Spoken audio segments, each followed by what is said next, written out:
alone this time. I've actually brought people from inside the project team to talk with me about the game that we're creating. Deep Extraction Inc. Our team, again, a little recap, just like all the other times. We are DevCharge Interactive, a little student team that's actually doing the game minor. We really want to learn how to make games, implement them, design them, and such. And we're a small team of 21 developers. Now that I say that out loud, it does sound like a little bit of a larger team, but still, technically it's a very small team. And we're working on the game Deep Extraction Inc. As you can see, we have finally actually made a logo for the game that looks a little bit cool. Before I start talking about what we've created so far, I'm actually going to give, again, a little recap of what the game is actually about. If the thing works, of course. Well, what is the game actually about? I hope everybody can see that, but on the top it does show a little title of what the game is actually about. It is a friend slop oriented game. You are together with your friends, you take control of a submarine and navigate through the ocean, the dark, cold ocean. It's a game where communication is key. As you can see, they are holding hands because they are best friends. Yeah, okay. And what you do in the ocean is that you collect items for a company. When talking about the world of Extraction Inc., then as the name implies, Deep Extraction Inc. is a name of the company, Deep Extraction Incorporated. That is the company that you will work for. You are a crewman, just like your friends in the submarine. You're part of a crew that has been hired by Deep Extraction Inc. to extract items from the bottom of the sea in the trenches below, in a deep underwater cave system. It is a very sketchy company. You don't know much about it. You know that you've been hired and you're getting a grand payout when extracting all those items. But you know that they have given you a sketchy submarine to work with, an obviously repurposed submarine that doesn't work the way, or isn't easy to control. So actually you are forced to work together with your friends, communicate together, talk to each other using voice chat, and really split up and make sure that the submarine is able to navigate through these trenches. We have some posters that will be hung up inside the submarine, explaining more about the story. As you can see, there's first of all we have a poster saying, "Oh, we dare you to care," something that Deep Extraction Inc. made to really get people to join them and be part of the crew.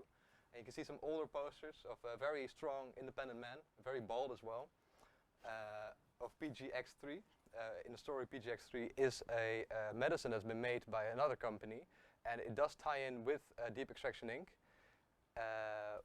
The way it ties in is a little bit hidden. It is something that you find out in the story itself. So I won't spoil too much about it. Maybe I'll tell more about it next stream. But for now, I'm going to leave it a bit in the dark. As I said, the gameplay is required. Gameplay is required, my bad. Teamwork is required in the gameplay. And communication is key. That's why we are starting actually first off with, it is a multiplayer game. And how are we going to implement multiplayer? We are working on a lobby system as well. What we had first was that we connected players via clients or like relay hosts. I'm not going to go in depth on the implementation of how that works. But we want players to be able to play wherever you are, on whatever network you are, maybe even whatever laptop or PC you are at. And having a lobby system where you can actually cycle through every open session that players make enables everyone to join each other or join each other using codes. And okay, I hope you don't see that on stream, but I really don't mind.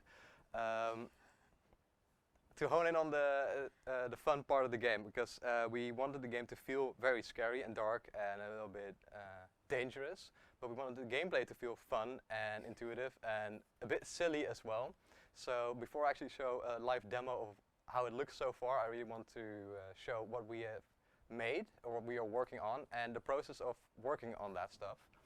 I want to start off by talking about the animations. So we have character animation, some win and lose animation, because obviously you want to win in a game, you don't want to lose, but it should be clear when you've won or when you have lost. In instead of animating the characters and everything in the game in a custom way by dragging and dropping stuff, we wanted to use motion capture to really capture realistic movement of people, or like the divers eventually. So I have a little video here of our project manager actually in a mocap suit trying to add the swim animation. As you can see, it does.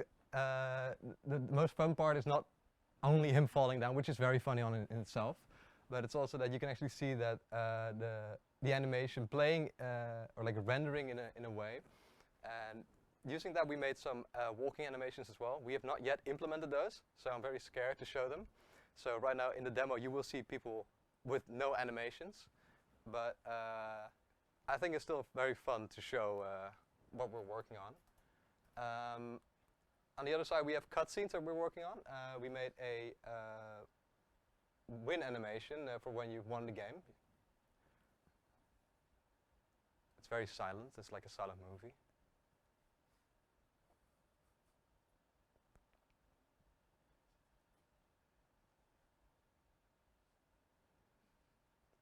And we've also made a lose animation.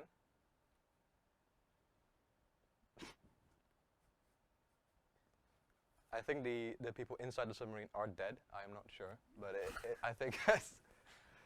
And well, I'm the only one talking right now, but the ones who made the animation is sitting right there, who made the win animation.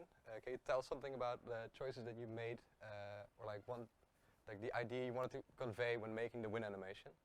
Well, so first of all, there was some research done about the win animation, like how would you want to feel when you win. So it would then a fellow member of mine gave me an advice on the animation to give something of a number counting up or something that makes you really feel good about yourself, kind of like the same way that casinos do it. So I incorporated that in the end of the animation as well. And otherwise, I wanted to feel like a pause moment where you play the game, and the game is supposed to be quite a bit scary, or like not quite very horror, but like a bit scary. So to have a moment of relief, you have quite of a goofy animation to kind of recoup yourself, and then you can reset and go to the next level and go on. So that's kind of what you see in animation. Yes, and well, for the death animation, it's a little bit more harsh. The ship really just imploding on itself. I think making it truly clear to the player that you have lost and you are dead. You've also, Alec, worked on the map. Can you tell something about the map as well? So the map is built up out of 3 layers, where at the start you start on the top right, and from the top right picture on the bottom left. That's where you start as a submarine. You see a little submarine as well on the map shown. At first you go around the corner and go underneath the bridge to make sure you know all the controls. You figure that out, and then afterwards you get sent through like some kind of stalagmites and stalactites as well. You have to dodge them or work together to go through. Each part of the map connects to the next one in either multiple ways or some ways where you get sent to the same location. So on layer 2, that's the like the middle bottom picture, you see the layer where actually in all ways you get sent to the same location, so you won't ever get lost, or you would return to like the top. So eventually, if you just go with trial and error, you will end up at the same location to make it not that hard. So basically that's the way how the map is built up. And at the bottom right you see like the end, and as well a tunnel on the right. And the end you have like kind of a skeleton head, where inside you have to retrieve an item with the submarine and go back with the item to the top to actually win the game and get the animation you just were shown. Yes, thank you. We're also obviously working with sound to create a cool, kind of menacing and ominous soundtrack for the game as well. We have a little sneak peek of what we're right now experimenting with, so these are not final in any way, but these are little experiments that we've done, you know, just really discovering what fits and what doesn't. And in the background we also have a little video of, again, our project manager trying on the mocap to make it a little bit less silent as well.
As you can see, he's walking in circles, looping around infinitely.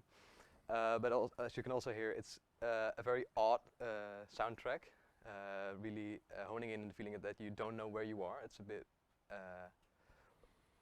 it's not fun. It's not a fun soundtrack, giving you the feeling that that you're in a place where you should have fun. It's not like a circus soundtrack, but still something that is recognizable in a way, but not just enough. Anyway, let's commence. Let's go further to the next part. He's gonna keep walking around. We actually have truly a demo of the game for what we've made so far. A live demo. So as you can see here, we are in the submarine. I think that we're also actually playing with 2 players and not 1. As you can see, the amazing, incredible animations have not yet been imported.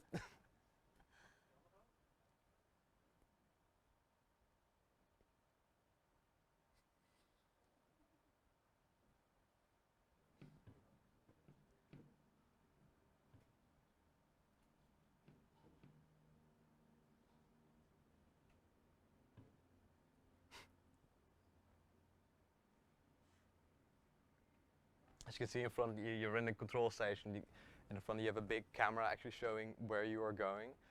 We found out that when just having a room where you can't see anything is a bit disorienting, and making it would give the player, well, it wouldn't give the player a feeling of movement.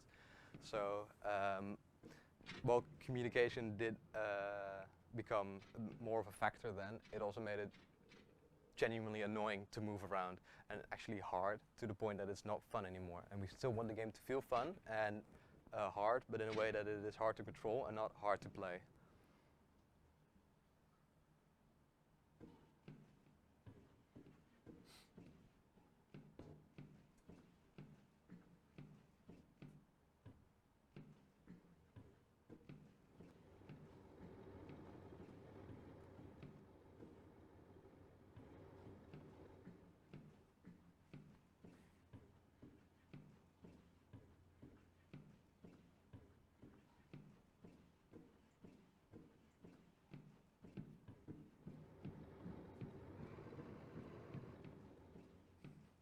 Right now, walk into the other room, navigation room, where we have some separate modules set up. So every station has their own specific modules that are really oriented to emphasize their function.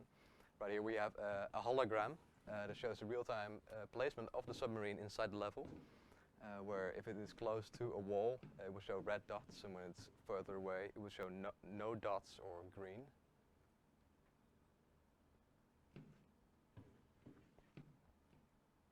We also have a radar that isn't fully implemented yet. And a sine wave to show how close you are to the endpoint. The closer you get, the more the higher the frequency, so the sine wave will become a lot larger. And we have a little station set up to have a sort of a magnet or like an item picking up system. So when you reach the point of interest, you actually want to be able to pick it up. So we wanted to use a joystick in order to move the magnet towards the designated position that you want it to be in.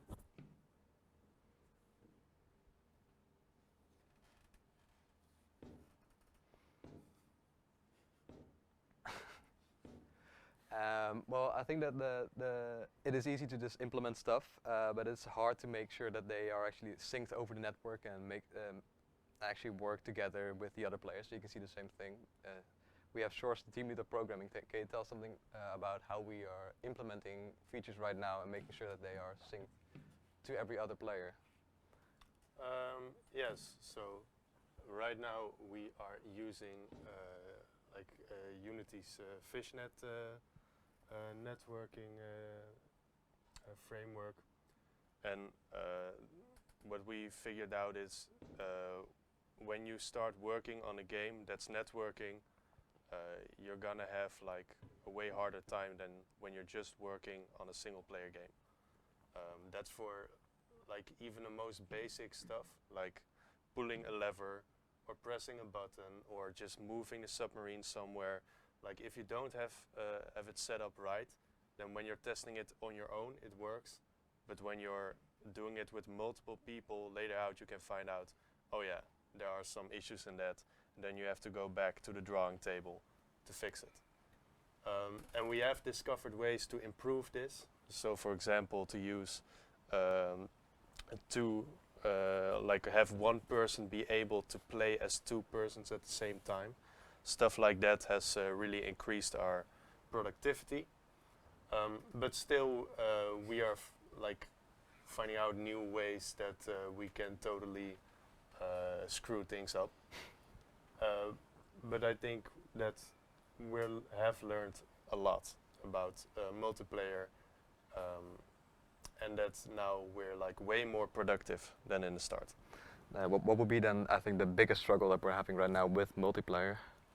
With multiplayer or the whole game? Because as you can hear, we can't really play the sounds. They're a bit silent, and I remember that we had a lot of problems with syncing sounds over the network. Yes. Well, that's also one of those things where, like, if you have sound, that's like something new, right? It's a new thing that you have to sync over the network, and then we have to discover ways to do that correctly and test it. And I think the sound was working on this, right? You could hear their voice chat. It was a bit low volume, unfortunately. But yeah, stuff like that. You just learn it on your way out. Yeah. Okay, thank you. Yeah, I don't know if it was fully visible, but the ship does actually move inside of the game. Right now, I think we have opted for more of, I think it's called a TARDIS, something, that the ship itself is not, you aren't inside the submarine itself, you're actually in a little fake room, and the submarine is more like an RC car that you move in a different scene. So the feeling that you are inside the ship is there, adding on to the camera and the hologram and etc. But the ship itself is not what you are in. I think that was also a choice we specifically made. Yes, what you learn in programming is that as long as the player doesn't know it, it doesn't matter that much. Well, now you spoiled it. Yeah, okay. So you would kind of know, but yeah, there are tricks like that to make development go easier. You see that a lot in games, and now that we're working on a game, we're having our own little tricks to make development easier. Yes. Before I continue with the questions, I want to ask something about the art team as well, because we have still an art member, Leon, sitting here.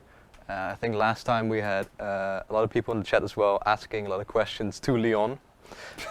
He's now here on the behalf of the art team. I have showed some posters as well, but as you can see in the demo, we had an entire, well, we call it, I think, fillers to fill up the scene, and we had the control room. I think you mostly worked on the control room. Can you tell something about what you liked most about it, or what you hated most about it, just the process in total? Yeah, I indeed worked mostly on the control room. What I liked a lot about it is that I had to work pretty closely with design on it. So it was usually the teams work pretty separately, but with this we actually had a full session with a lot of design and a lot of art members to actually figure out like what had to go in the rooms, and we also tackled the navigation room during that session, which is why I think that room turned out really well. But like the same thing for the control room, we just discussed what had to go in there, and we kind of discussed like what kind of feeling we wanted to go off. I saw a comment in the chat about how the rooms feel really big. They're scaled wrongly right now. We did take into account the size of the rooms when modeling them, but they've just been scaled up like by accident. So they're supposed to be smaller, but yeah, I guess I enjoyed working together the most. It was like that just felt like a real video game company, you know, not like working in separate projects, but towards the same goal. All right, thank you. I spoiled it again a little bit on the next slide. I think we're gonna, because you already accidentally said something about the questions in the chat. Yeah, I've been checking. Whilst we're doing that, I also want to ask anyone in the audience right now here if they have any questions that they wanted to be answered. I'm gonna quickly show the slide. Imagine this is you, the crew, the audience with questions. Yes, in the back. Hi, I really like the way that the characters look, but I was wondering, is there a chance that I get to customize my character when I play? Do I get a silly hat or something? Or? Is there a chance for customizing your character when you play? Right now it is out of our scope. We want to focus on making the game loop. So for when, obviously we're working on a demo, and in the demo we're not gonna work on or add customization to the characters themselves. But if we have the time and if it's fun and we would. And I think it is something fun to add, but it's not a priority right now. Thank you. We are actually looking into making characters a little bit customizable through the colors. So I've been talking to programming about adding a grayscale to the texture so that at least the suit could be different colors, so you can differentiate each other from each other and like choose your own color. So if you want to be pink, you can be pink, and if you want to be orange, you can be orange. So we're hoping to get that into the final demo. Yeah, but well, it's not a priority. Yeah, it's not a priority. No. But it is something that we're thinking about adding. I think we had someone in the back first. Yeah, I had a question about the magnet. You could use it to pull the thing in, like the item if you're there, right? But how can you like aim the magnet because there's no screen, right? How can you aim the magnet when you're in the position where you want to pick up the point of interest, the item? Good question. We're working on that. We don't have that yet, but we have it drawn out. We have ideas on how we're going to do it. As you can see, we had a joystick and a button, and we are planning on adding a screen as well, showing where it's actually aiming at right now. And on that screen you will, for example, have a crosshair or a point that you can orient yourself to, and you press the big button to launch the magnet, for example, and then it will hook onto the item, or if you miss, obviously it won't hook onto it. So right now it isn't, you can't see it, but yeah, we're going to add a screen to be able to actually see what you're trying to hook. Yes. Do you know like the annoying claw on the cameras? The fair like claw machines. Yeah, the annoying claw machines. No, we're gonna make that one. Yeah, we're going to make it annoying. Can I also give a compliment first? That's my first Okay. question. No, I'm happy to finally see some gameplay. So actually, it's coming together. So good work these last days. My question is more for Deep Extraction Incorporated. Why did they place the control room in the front and the navigation room at the back? Well, we are working with the same. Okay, wait. I gotta repeat the question first. And the compliment, by the way. The compliment was that he is very proud of us that we showed some gameplay. But the question is, why is the navigation room so far back when the control room is in the front? In a story sense, it is because it's a repurposed submarine. It's not oriented to quickly work. It's I think made for military exercise or something in that. It's just we want the players to truly feel that it's not made for what they're doing right now. It is obviously doing work that it isn't supposed to. For example, if you work at a postal office and you get a go-kart, for example. So that's what we're going for. The choice to actually put them so far apart is that we're working with the original idea where we had an H shape for the layout of the submarine, where we had some other modules or stations between. So, and then you had to walk through those stations as well. And right now, as Leon also said, everything is scaled up, so it looks a lot further like apart than it's supposed to be. But we want to make sure that the rooms aren't always next to each other, so you have to talk to each other. Between the rooms there are some pipes that you can't cross, but you can talk across. So someone from the navigation room would scream to you, "Oh, you got to turn left now," then you in the control room would know. But if you want to go on your own, you have to actually walk around them. So to really force in the voice shadow communication part of the game. Can I add to that? Yes. Yes, as you could see, like with the steering wheel, you would have like a screen where you can see the front view of the submarine. But that one is deliberately like a very low FOV front view. It's kind of hard to see where you're going. You can see it a little bit. But then in the navigation room, you would have this mini map where you can see like the bottom where there are like gaps, and you can see the other screen that shows like you're moving closer. So that way, by separating them, you really have like a good kind of blueprint of the submarine where you can work together. Like it's nearly impossible to just have someone at the steering wheel and the other one taking a piss. That's not. Then you can't beat the game. But if it's right behind me, then it would still have the same effect, right? I still need someone to look at it, where I am. As in, what is right? What do you mean? In the same room, make the room a bit bigger. Yes. The navigation there, because I have the steering wheel in my hand, Mm-hmm. so I'm looking forward. I cannot look at the mini map; it's behind me. Okay, so like you can see the mini map from within the control room. That's what. Yeah, but Second. my back. So if Yes, you can, but I don't. Maybe I can. Yes, Maybe go I ahead. can answer that. The question that was asked was that why wouldn't we just move the control room and the navigation room like basically next to each other? Well, first of all, because we made more rooms in our concept that we want to add later, where we've chosen as well to separate them as well, and if you would be able to walk to the control room from the control room to the navigation room very easily, you would be discouraged to really talk together, because you could sometimes just like you're not doing it right, and you could just walk to the other room and check what they are looking at, while we're actually trying to force the player to actually use the other one's information instead of just looking on their own.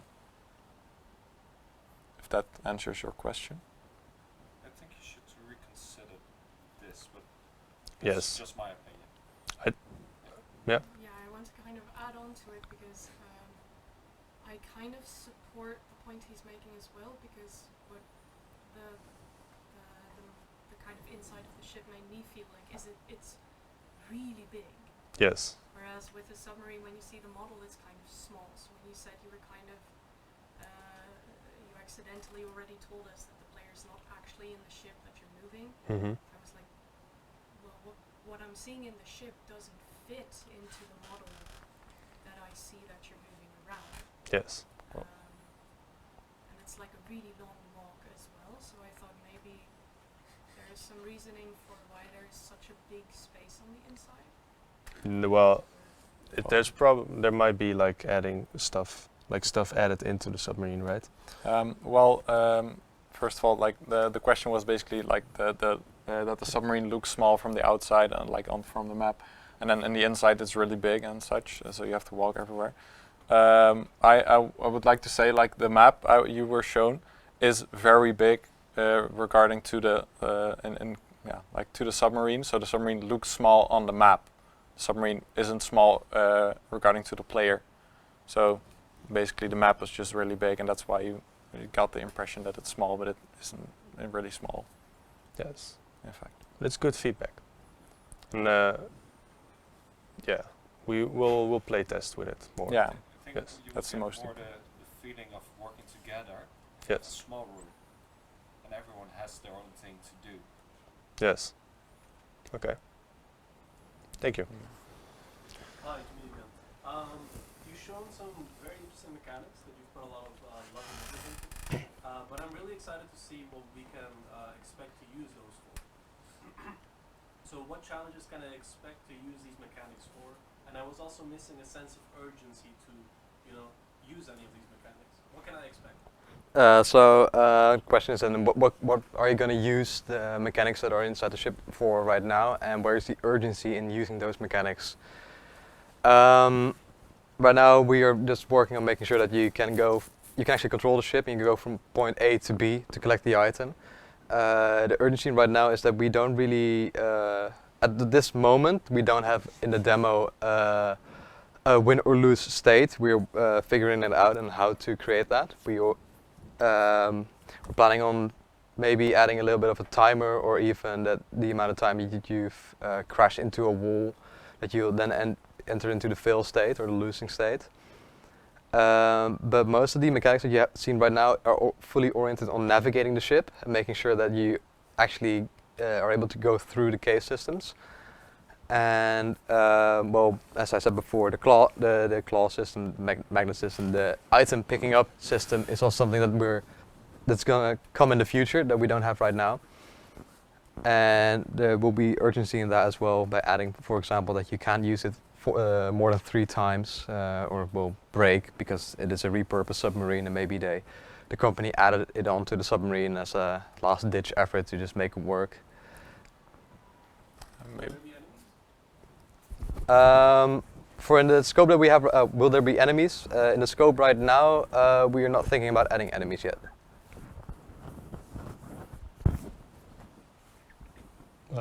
I think we should answer some questions from Twitch chat too. Yeah. So Bracanium asks a question that I presume Shorsh can answer.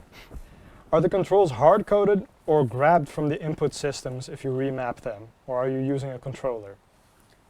That's a very technical question, but I love to answer that. So, are we using like the Unity's asset basically, or have we made our own? Right? I'm just reading the question. I have no programming knowledge. I'm sorry. This is the art guy. Eh? Yes. Okay. Well, we kind of have we made like our own stuff. So basically, what we did is in the beginning we did use an asset for playtesting and seeing how we would want our movement to feel, and then later we made our own. And then we have different controls. Like, is it the controller of the player, or is it the control of multiple stuff? You don't know. I don't know, Matt. Okay, I thank told you all the information that I got. It's so basically the submarine that is like its own, has its own controlling system, and then the player has its own controlling system. And for example, like the claw that we're gonna make that hasn't been shown yet will also use its own controlling system. So we have a lot of custom-made controllers. Yes. Okay, I hope that answers your question, Bracanium. We have a few questions from Bladecker. The textures are not blending well together. Will this be changed in the future? Yes, it will. The textures are currently applied. I guess it's not shown on the screen, obviously. The textures for the actual rooms, like the control room and the navigation room, have been, I guess, put in differently than the other texture that you see on the walls, which was more of a well, it's not a temporary texture, but it's been applied wrongly because it's been, I don't want to throw anybody under the bus, but it's currently been applied by a design team member, so, there was just a mishap between us and them. So, yes, those will be adjusted. And another question is, if the whole submarine is a dark green, why do the controllers have to stand out so much? Everything scrolled away, I'm sorry.